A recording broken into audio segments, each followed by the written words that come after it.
Good evening, everyone. I am Richa Sehra. I would like to welcome all of you on our Insta Live channel. Today, we will be talking about why the C-sections are increasing day by day, why people are not able to opt normal deliveries, or why there is a gap between the understanding of C-sec and the normal deliveries. So it's going to be my pleasure to invite Dr. Leena Sridhar from Manipal Hospital, who is a HOD academic and research, also an obstetrician and gynecologist, a very senior one with Manipal Hospitals. I'll be just adding her right away and we'll be starting the session ASAP.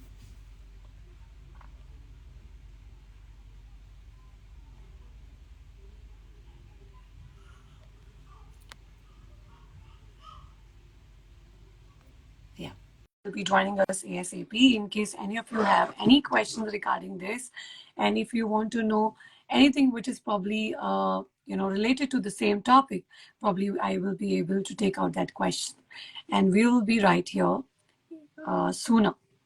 So Dr. Leena, by the time she joins us, uh, we will be talking about why the numbers and why the numbers are increasing day by day. And I'm going to put up this question with her, and maybe she'll be the one who could be answering it really well. Yes, I think she's going to join us soon. So by the time she joins back with us, and we will be starting the session ASAP. Dr. Leena, can you just hear us? I've just sent you a request. Probably try to join in. So guys, in case any of you have any questions related to it, you can just put up on this. It says Leena Sridhar is unable to join. Ma'am, I have sent you the request. I'll do it again. Probably there could be some issue. See that you would find that there is a request which has gone to you.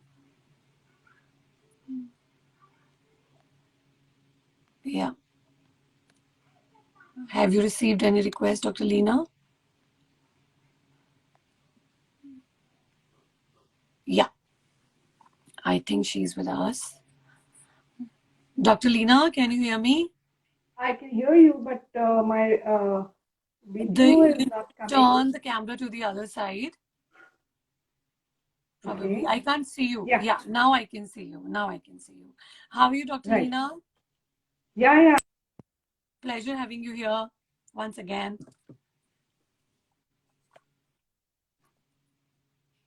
Can you hear me? Yes. I can hear you very well. Perfect. I said pleasure having you here once again with us. Yes, the pleasure is mine too. It's always nice to come on this platform and talk about things at the end of the day, the very burning topic that we have brought across this time. And Yes. I think anyone and everyone who is, planning a pregnancy or who's currently pregnant and is planning a delivery would be very interested in knowing few things, Definitely. especially about, the rising cesarean section rates all over the world. Absolutely, Dr. Leena. Since why we have kept the name, why the numbers are increasing day by day. People are not even much aware that why the numbers are increasing, why the numbers actually, what would be the, major reasons why the number of normal deliveries are decreasing. So to start with the session, I'm going to put up first question to you that, why do you think that cesareans are increasing day by day? Richa, you see, what has happened is globally, they have found that, what was, the cesarean section rate of any good, busy, bustling hospital in the 1990s. We have found that the rates have almost doubled. Like when you talk about 9% in 1990, that has become something like 20 to 21%. And what is postulated is, that by the time we reach, 2030s to 2040s in this decade, we'd probably reach a whopping, 29 to even 30%. Now, what has happened is basically, there are many factors. One is the access to health care that has come.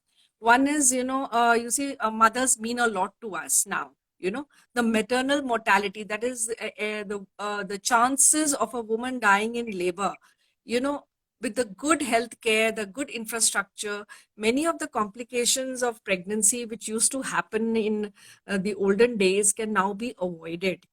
So a woman can, can sail through knowing that she is going to, survive at the end of it. She and her baby are going to survive, and she will have a good outcome. I mean, that can, only happen when there is an accessibility to a emergency procedure like a cesarean section in case it is required either for the baby or for the mother. So what has happened is that so many of the indications that used to be, you could say the prolonged labor, obstructed labor, that is the baby is not coming down, it becomes very difficult. Either we lose the baby, we lose the mother, we can even lose both. Those are avoided. Fetal distress, that is the baby, the heartbeats are, very low. And that is, the baby is likely to die in utero. All these things can be avoided if we do an emergency section. True. But like we were discussing before this also, what has happened is now, while the incidence of cesarean section has increased, um, what has happened is a lot of other indications are coming in which should not be doing so. Like, Okay. yeah. So there is a particular way that, cesarean section, there's always a complaint that cesarean section is being resorted to very early rather than, waiting for some time, as you must Mhm. have heard. Yeah. And then there are a lot of women who are requesting for a cesarean section, even though Yeah. they are perfectly capable of going into labor and, having a perfectly normal vaginal But they delivery. just don't want to have that pain and labor pain. They don't want to go Yes, through that journey. yes. Yeah. Now, what has happened is over a period of time, if you see that, when I was learning obstetrics and gynecology, which was almost 30 years back, what we were told was like, if a woman uh, you know, gets into her 30s and she's having her baby for the first time, we used to call her, that she's an elderly primate, what the Mm-hmm. word was used. So we had to watch True. out, okay, she could have this problem, blood pressure problems are more, diabetes problems are more, she could have, fibroids in the uterus. So she used to come in the Mm-hmm. category of a pregnancy to watch out for. Mm-hmm. But now it is very common that women are having their first child in their 30s. It's very, very common to have a woman even at age 35 coming in with a pregnancy, because women have, given their careers, the front seat. They want to complete their education. They want to get a good job. They want to be settled in life with their life partner also before they Right. plan a pregnancy. They don't want to rush into it, Mm-hmm. right? True. True. And there's a little more of infertility happening, so it's very common, have to have them having fibroids and polyps and blood pressure problems and diabetes, to be obese. We are actually having an obesity And epidemic in our country. just a minute. Somehow, my son has come up in the between. Just a second. How sweet. Just a second. And this has happened for the first time. I forgot to lock the door. Okay. Please go. You want juice? No, I don't want. I'll go and have ice I'll cream. give you. Come, choco pie. You want choco pie? Yeah. Come. I'm so sorry. Come. Go, go, go. I'm giving Faster. No, I give you this. Ha, take it, take. Thank you, thank you. You can take this.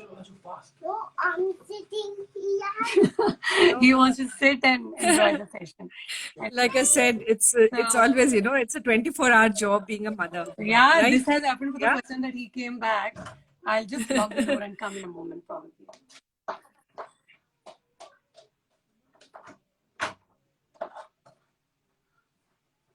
These are the benefits of working from home. True, Anyway. very true. Sure. Yeah. So, Doctor, I just wanted to know that if you can just put your words on it, what are the advantages which you think are really there for the normal delivery so that we can actually make other women aware on, vaginal birth? So, see, the advantages are, well, it is the natural. It is what God wanted you to give birth. the way the God wanted you to give birth. So definitely it is natural birth. Yeah. Yeah. And what I have told my patients is that if something is natural, you're bound to get back on your feet earlier. You're going to become normal earlier. Your uterus is going to involute faster. You're going to go into a normal diet faster. You're going to have skin to skin contact and be able to handle your baby earlier. You're going to have less pain, later. And definitely you're going to be back to doing all your normal physiological things much earlier. So this is something which was destined for, and this is something which is what God intended. Sure. Now, Sure. coming to disadvantages. You see, Yeah. everything in this world has advantages and disadvantages. True There's that. no such thing which is, the thing to do and nothing else is there. So what are the disadvantages? Well, yes, some amount of laxity to the perineal flow. That means just say, patients talk about feeling loose or dhila, that kind of a thing. And many of them, they sometimes have urinary problems in the later days. Now, this comes because they've not been properly supervised, both antenatally and postnatally. What I find is patients have had their deliveries, gone home, then don't come back to us. They're so busy looking after the child. They don't take care of their own health. They don't understand that they have to do certain exercises. After all, a perineum which has stretched to 10 centimeter to deliver a baby takes a lot of time to come back to its normal, shape. And you need to do something, like you need to do, there is no shortcut to diet and exercise to come down to the appropriate weight. Similarly, there is no shortcut to an exercise to get your perineum back into a normal state. So what I feel is the so-called disadvantages, or you could say the side effects of a vaginal delivery, are because they haven't taken care of themselves.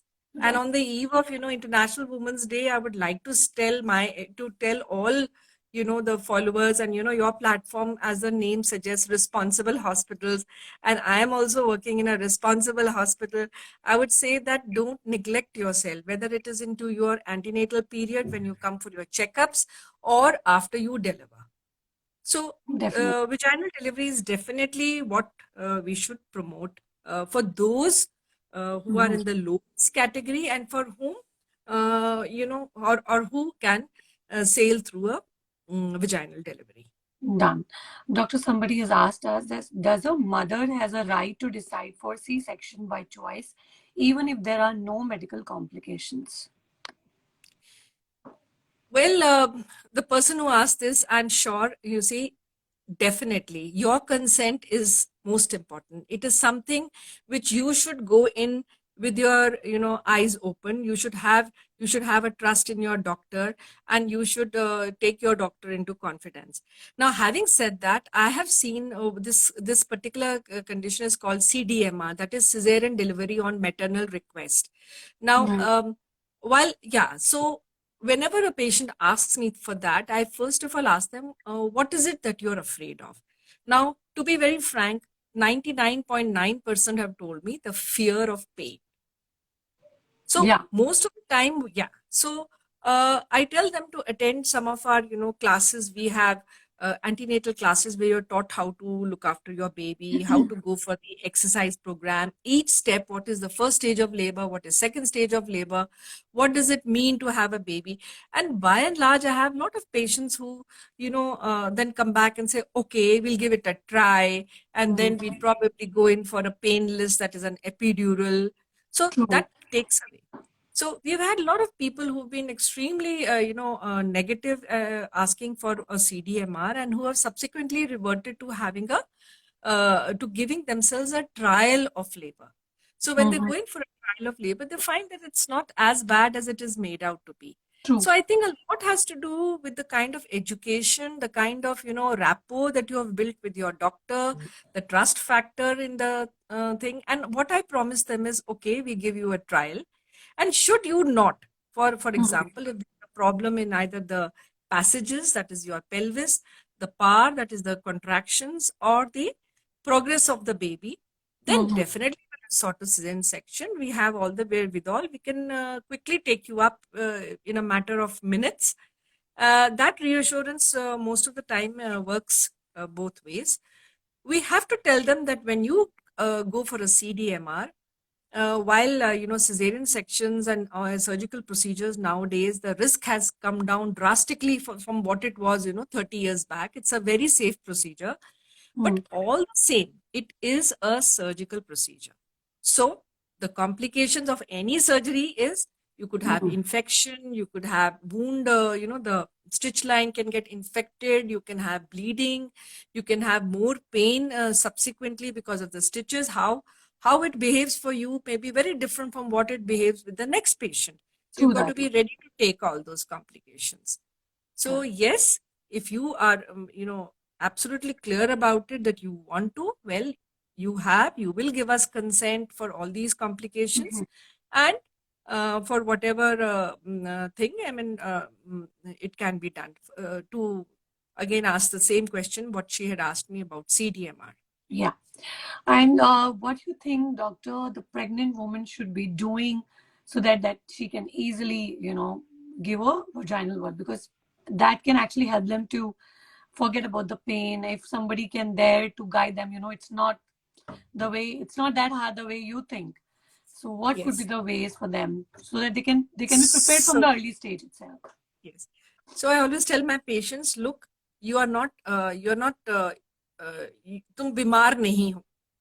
It's a physiological state. And you're not going to be pregnant throughout your Yeah. You there? Yeah. life in between. That's okay. So I tell them that you're not going to be, pregnant all your life, right? So you must understand that in those 9 months, you must first of all follow a good childbirth program that guides you every step of the way, whether it is your antenatal exercise, whether it's keeping your weight under check. There's a lot of obesity, big babies happening at the end of which they are not able to, deliver. After your pelvis is what God has given you. You cannot expand the pelvis. Yeah. So proper diet, proper exercise, uh, proper antenatal consultations so that we can, pick up any problems that are happening either with you or with the baby. These go a very long way in, ensuring that, you going for a normal delivery. Now, and also there is a factor, which I say the mental factor. You've got to be prepared to take the pains. And with that, I feel, a lot comes with, keeping negativity away from you. Don't go by what other person has experienced. Go by your own experience. Go with the literature. Go with the facts and ask your doctor everything that has to be asked. An average baby within a woman who has a low risk pregnancy, there's no reason why she should not have a vaginal normal delivery. Do not go for unnecessary planned inductions. So they also lead to unnecessary increased rate of cesarean sections. Keep asking your doctor, make your decisions very clear on the way your progress is going, and sure enough, take part. Now, when I have seen that whenever I tell the patient, oh, you must do these exercises, अभी थोड़ी ठंड है, अभी थोड़ी बारिश है, we don't have the time, you know, all these questions come in, and I feel that, what is more important to you? The important is your body and your baby. So if that is so important and you're ready to do this ultrasound, take that medication, do everything possible, then why don't they do the exercises? There are a lot of sedentary workers, like you just now mentioned. So many people are working from home, so they so working from home, you're sitting at home, you're sitting in front of a laptop doing something, you're eating. Yeah. So all that is not healthy. Unfortunately, the timings are such that last 2 years have gone bad.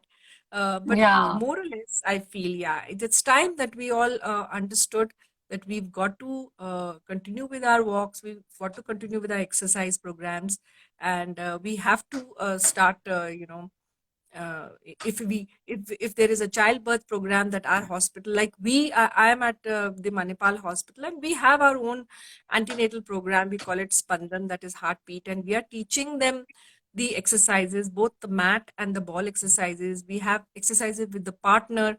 So there's a lot of, there's a family feeling, and there's a feeling that the husband and wife are involved, and it makes it a fun activity. True that. And they go back home and do the same. So I think this is a kind of, message I would like to give Yeah, all I our was coming on followers. that anything specifically you would want to tell your audience or a woman, even for husbands also, probably that also I think really helpful when they actually emphasize or put their effort in words that you can do it. They also need somebody who Yes. can actually guide them. Correct, correct.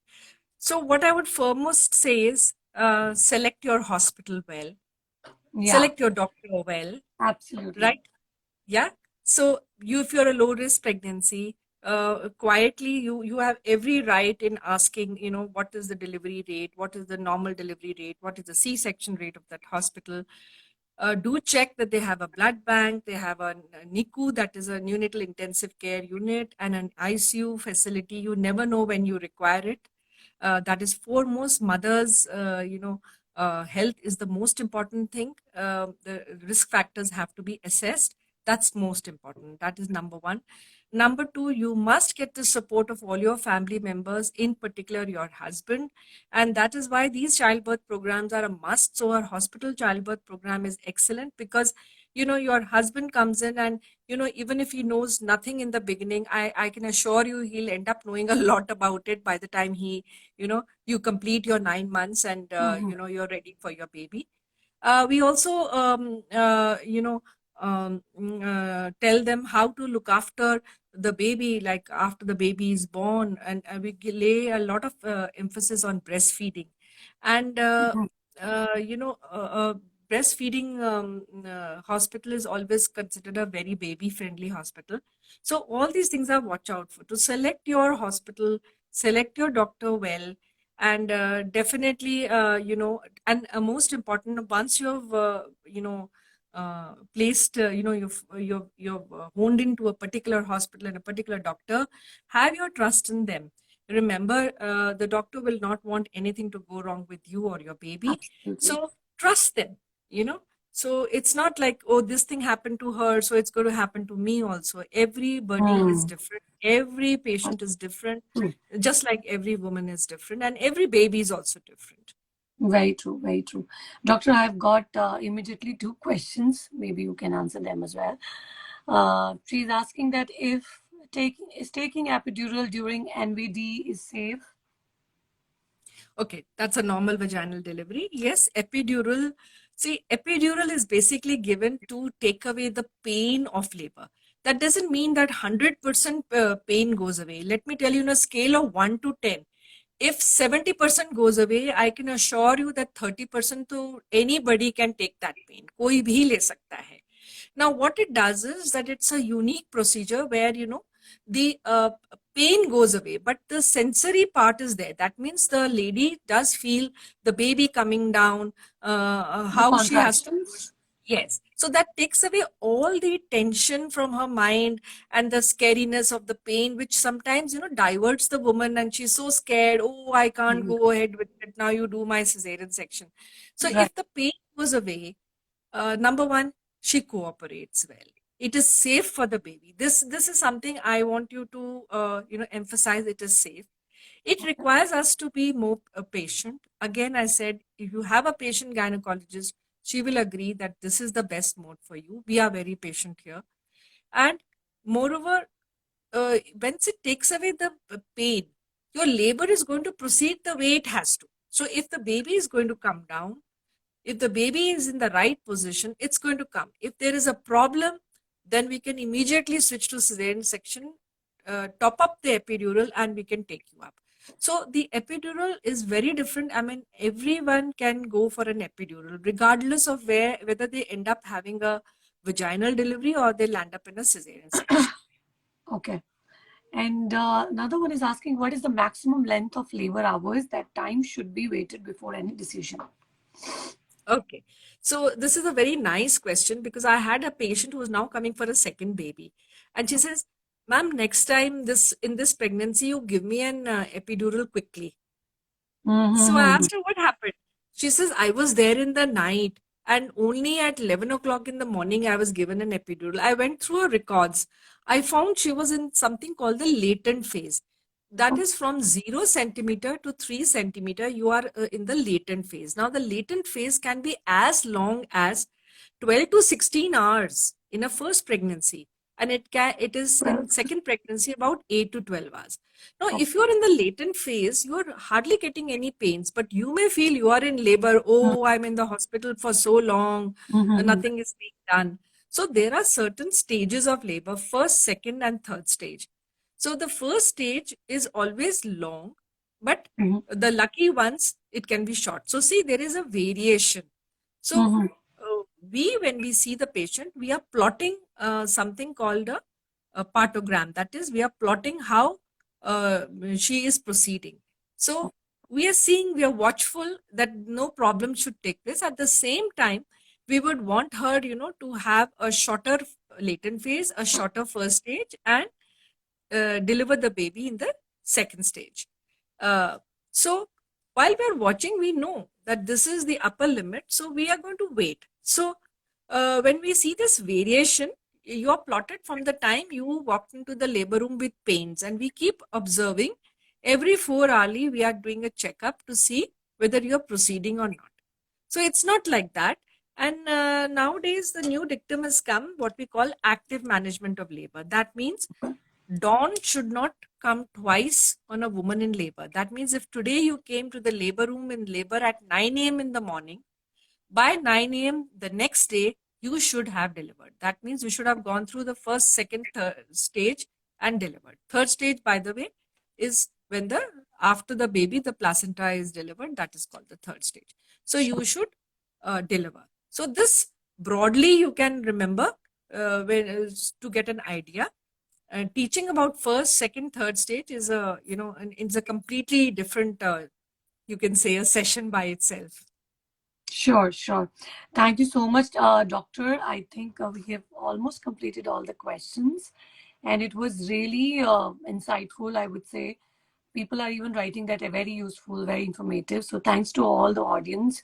And I think once the live will be over, it will be posted and other people can also see. And that will be really helpful. Thank you so much, Dr. Lina, for your time and patience. Thanks, Richa. It's always a pleasure talking to you. Same here. Bye-bye. Thank you so much. Good evening. Bye. Bye-bye.